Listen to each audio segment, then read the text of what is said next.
성도 여러분 반갑습니다. 오늘도 우리 주님과 동행하는 복된 하루 되신 줄로 믿습니다. 이 시간 우리가 함께 은혜를 나눌 가정 예배를 통해서 은혜를 나눌 본문 말씀 요한복음 19장 7절부터 11절까지에 있는 말씀입니다. 요한복음 19장 7절부터 11절까지에 있는 말씀 봉독합니다. 유대인들이 대답하되 우리에게 법이 있으니 그 법대로 하면 그가 당연히 죽을 것은 그가 자기를 하나님의 아들이라 함이니이다. 빌라도가 이 말을 듣고 더욱 두려워하여 다시 관정에 들어가서 예수께 말하되 너는 어디로부터냐 하되 예수께서 대답하여 주지 아니하시는지라. 빌라도가 이르되 내게 말하지 아니하느냐? 내가 너를 놓을 권한도 있고 십자가에 못 박을 권한도 있는 줄 알지 못하느냐? 예수께서 대답하시되 위에서 주지 아니하셨더라면 나를 해할 권한이 없었으리니 그러므로 나를 네게 넘겨준 자의 죄는 더 크다 하시니라. 아멘. 하나님의 아들을 죽이라고 요구하는 무리들이 하나님을 믿는 백성들이다 라고 하는 것은 이해하기가 참 어려운 부분이죠. 하나님을 믿는데 그 하나님의 아들을 죽이라.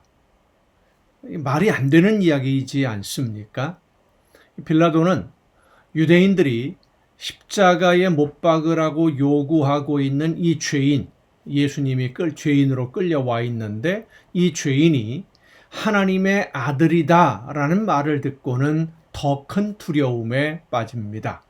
왜냐하면 빌라도가 알기로는 예수님이 죄를 범해서 끌려온 것이 아니라 예수님의 제사장들과 바리새인들을 외식하는 자들이라고 사람들 앞에서 선포함으로써 그들이 그동안 유대인들에게 거룩한 척하면서 숨겨왔던 그들의 부끄러운 모습들을 다 드러나게 했기 때문에 그들에게 미움을 사서 예수님을 제거하려고 하고 있다라고 빌라도는 알고 있어요. 한 지역을 다스리는 로마의 총독이 그 정도 정보력은 있습니다. 그래서 예수님과 제사장들 사이에 그리고 바리새인들 사이에 어떤 충돌이 있었고 어떤 갈등이 있었는지 이미 알고 있었기 때문에 예수님이 정말 로마에 반역하는 죄를 범해서 처형하라는 것이 아니라는 것을 빌라도는 압니다. 그래서 이제 유대인들에게 말하지요. 너희들의 법대로 처리하라. 그러니까 그들이 대답한 말이 그가 하나님의 아들이라고 하니까 신성모독으로 당연히 죽어야 한다라고 대답을 합니다.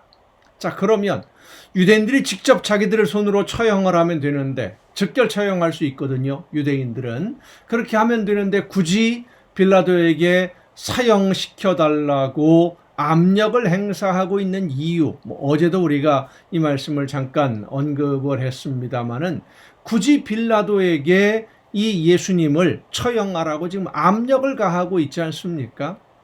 빌라도의 입장에서는 예수님이 정말 하나님의 아들이기 때문에 유대인들이 자기들이 믿고 있는 하나님이라는 신의 아들이기 때문에 직접 처형하지는 못하고 예수님을 죽이긴 죽여야 되겠는데 하나님이 보낸 아들이니까 직접 하기는 어렵고 나중에라도 그 책임을 뒤집어 쓸 수도 있으니까요. 그래서 이방인인 나에게 맡기는 거 아닌가? 이런 생각도 하게 되었을 겁니다. 유대인들이 직접 손대기 두려워하는 하나님의 아들을 그들과 아무런 관계가 없는 자신에게 책임을 떠넘기려고 하는 것이 아닌가 하는 불안함도 있었어요. 고대 사회에서는 예수님이 그 당시에는 신이 사람의 모습으로 세상에 나타난다라는 것에 대해서 그리 큰 거부감이 없었습니다. 그건 절대로 있을 수 없는 일이라고 생각하지 않았다라는 것이죠. 나중에 사도행전에 보면 바나바와 바울이 루스드라라는 지역에서 복음을 전하고 바울을 통해서 병자가 치유가 되는 환자들이 병이 낫는 놀라운 기적을 보았을 때 루스드라 사람들이 뭐라고 생각을 했느냐 하면 신이 사람의 모습으로 세상에 내려왔다, 이렇게 생각을 하고 바나바와 바울 앞에 절하고 제물을 차려 들고 와서 예배하려고 그렇게 했었습니다. 사도행전에 보면 그런 말씀들이 나오는데, 그런 일이 벌어지는 것은 신이 사람으로 이 세상에 올 수도 있다라고 그들은 생각하고 있었다는 겁니다. 그리스 로마, 그러니까 로마 지역에 있는 사람들이 생각하기에 로마의 황제도 신의 아들로서 이 세상에 태어났고 이 세상에서의 모든 삶을 마치면 이제 죽으면 하늘에 올라가서 신이 된다, 뭐 이렇게 생각을 하고 있었으니까요. 그 당시 사람들이 그런 생각을 가지고 있었기 때문에 빌라도도 역시 비슷한 생각을 할 수도 있었을 겁니다. 그래서 예수님에게 다시 질문을 하는 겁니다. 너는 어디로부터냐? 어디로부터냐라고 하는 이 질문은 당신이 정말 하나님의 아들이냐? 아니면 우리와 똑같은 사람인데 하나님의 아들이라고 거짓말을 하고 있는 거냐? 정체를 밝혀라 라고 이야기하는 거예요. 그런데 예수님이 그 질문에 대해서 아무런 대답도 하지 않으십니다. 왜냐하면 자, 예수님이 지금 하나님의 아들이다, 하나님의 보내심을 받은 하나님의 아들이다라는 것을 빌라도에게 이야기하면 빌라도는 아마도 예수님을 처형하지 못할 겁니다. 자, 그러면 예수님이 온 세상 모든 사람들을 대신하시는 대속의 제물이 되시려는 하나님의 계획에 차질이 생길 수도 있겠지요. 그렇다고 예수님이 빌라도가 마음 편하게 예수님을 사형시킬 수 있도록 나는 하나님의 아들이 아니다 라고 거짓말로 대답할 수는 없는 문제니까, 그래서 예수님이 대답을 아예 안 하셔요. 그러자 빌라도는 자기에게 주어진 권한에 대해서 예수님에게 이야기를 합니다. 놓을 권한도 있고 죄송합니다. 십자가에 못 박을 권한도 있다. 이 말은 내가 마음만 먹으면 풀어줄 수도 있는데 왜 나에게 부탁하지 않고 그렇게 고집부리고 있느냐? 나에게 부탁만 하면 내가 풀어줄 수도 있다. 뭐 이런 의미로 한 말이죠. 그러니까 이 빌라도는 예수님이 죄가 없다는 것을 이미 알고 있고 제사장들이나 바리새인들에게 미움을 사서 억울하게 핍박을 받고 있다는 것도 알고 있고, 그래서 예수님을 석방하려고 했지만 유대인들의 반발이 너무 심해서 망설이게 되었고, 그래서 예수님의 신분에 대해서 확실하게 알 수만 있다면 뭐 무리를 해서라도 어떤 수단 방법을 다 동원해서라도 석방할 수 있겠다라는 생각을 가지고 있었는데 예수님은 대답이 없으시고, 그런데 예수님의 태도는 빌라도가 생각하는 것과는 전혀 다른 그런 모습을 보이고 있지 않습니까?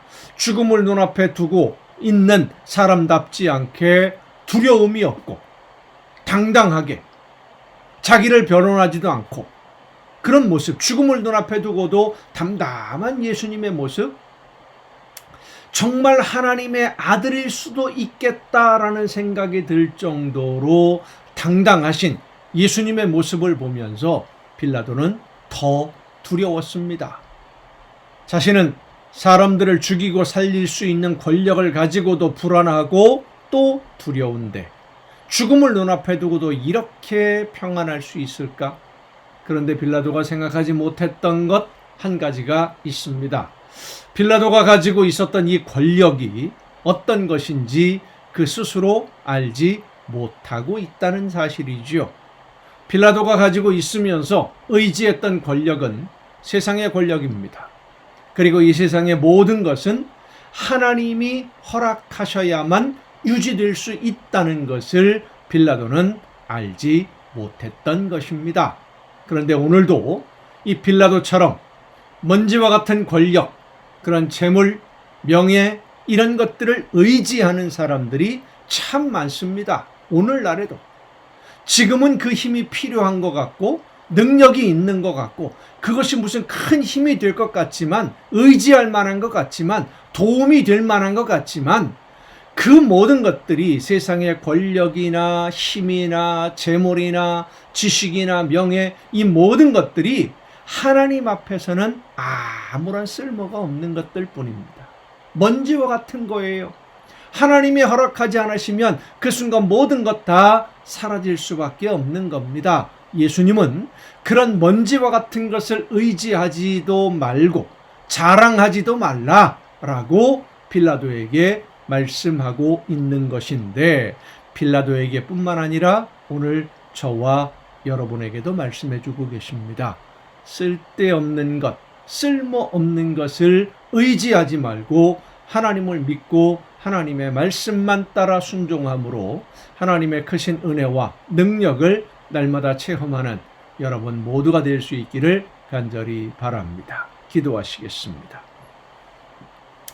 오늘도 크신 사랑과 은혜로 연약한 저희들의 삶을 인도해 주시고 보호하시는 아버지 하나님, 이 세상에 있는 것들 바라보며 의지하고 세상에 있는 것들에 소망을 품고 기대하는 어리석은 자들이 되지 않게 하옵시고, 모든 것의 주인이신 하나님만 바라보며 믿고 의지하고 말씀을 따라 순종함으로 하나님의 놀라운 능력을 날마다 체험하는 우리 모두가 되게 하여 주시옵소서. 이 모든 말씀을 예수님의 이름으로 기도하옵나이다. 아멘. 여러분 오늘도 수고 많으셨습니다. 영상이 지금 한 2, 3일째 조금 불안합니다. 제가 이 가정 예배 이제 4년째 계속 하고 있는데 사용하고 있는 장비들이 4년 동안 계속 쓰다 보니까 좀 문제들을 지금 일으키고 있습니다. 그래서 영상이 조금 불안한데 어떻게 될지 모르겠습니다. 장비를 교체를 해야 되는 건지 어떻게 될지 모르겠는데 어쨌든 양해를 해주시기를 바랍니다. 내일 이 가정 예배를 통해서 여러분 모두 함께 다시 만날 수 있기를 바랍니다. 내일 뵙겠습니다.